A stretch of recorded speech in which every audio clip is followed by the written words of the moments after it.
ndị ihe la anaghị emepe eje na APC ha kwefe nkwa ndị Fulani kwefe nkwa ha zọba pancha fụtacha ma ụmụ Ebonyi steeti Rojas Okorocha ngige fụta nọkịta gbakwa ọsọ Ayọade nke Cross River Amaechi Rivers Ogbonna ọnụ Ebonyi steeti pancha pụtacha ha wụwa pancha niile na ana Peter Obi bịa na LP onye Igbo a na-atụzi anya ka ndị Igbo niile sokọrịa nọ ibe ka anyị na-azọvu Chukwu were enye anyị gịnị mee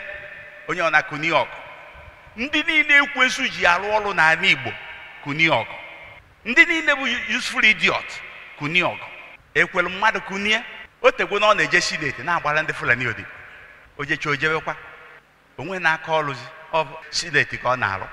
ya eso nwe ike nke Rivers bịa ebe a gụkọrọ ndị Igbo niile n'aka ya ka o bido ka ọ dị sure na Peter apụta ma ncha ma esele n'oge ọga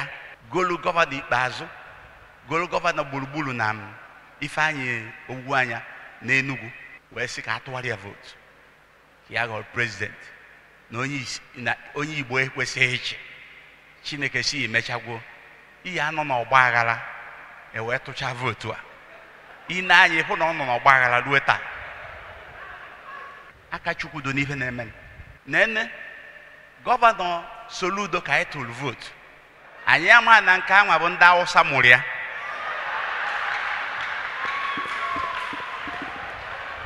gịnị were mee ọsọ ọnụ si Peter na Peter ma win election gọvanọ Anambra steeti na Peter Obi ma win election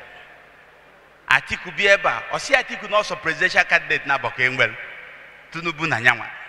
na Peter eso o jekwa ka ọ na Frag Road na Ebenebe kwa na Peter ma win election gọvanọ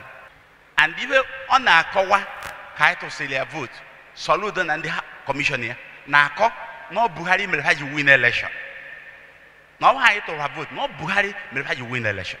gọvanọ Anambra steeti na March anyị atụ vote banyere ndị House